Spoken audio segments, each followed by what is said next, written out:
Hello and welcome to It's Tomorrow News. I am Dhyana Bhavsar. Huge northeast US snowstorm forces millions home disrupt schools and flight.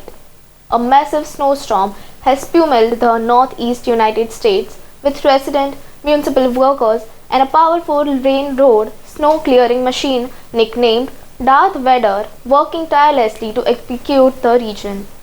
The storm, recorded breaking in some areas, forced millions of people to stay home, shut school and caused the cancellation of thousands of flights on Monday. The weather event, which meteorologists described as the most powerful in a decade, left more than 24 inches of snow in parts of the northeast US. By Tuesday, authorities began reopening roads, restoring mass transit in certain cities, and restoring power to portions of the hundreds of thousands of residents who had lost electricity across the state of Massachusetts, New Jersey, Delaware, and Rhode Island.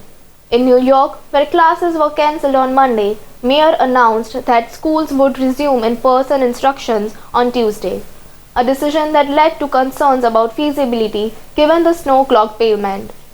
More than 2,000 flights to and from the US were cancelled on Tuesday according to the FlightAware, with a majority of disruption occurring at airports in New York, New Jersey, and Massachusetts. Rhode Island's T.F. Green International Airport halted operations on Monday after receiving nearly 38 inches of the snow. Surpassing a 1978 record, New York Central Park recorded 19 inches of snowfall, while it measured more than 36 inches in Warwick, Rhode Island, the highest total in the nation. Nantucket in Massachusetts experienced the strongest wind gust recorded at 134 km per hour, with hurricane forces gusts reported across the Cape Cod. Emergency declarations were issued in New York, Philadelphia, and several other cities and states. The Boston Globe Daily suspended its print publication for the first time in more than 150 years, as snow and wind made it unsafe for the staff to reach the printing facility.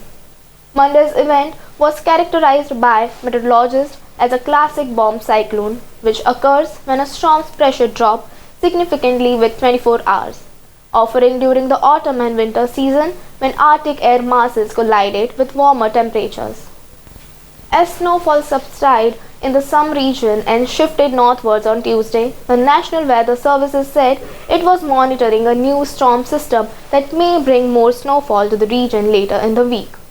That's all for now. For more weather news updates, stay tuned with us on It's Tomorrow News. For more global weather updates like this, subscribe to our channel and hit the bell icon for regular updates.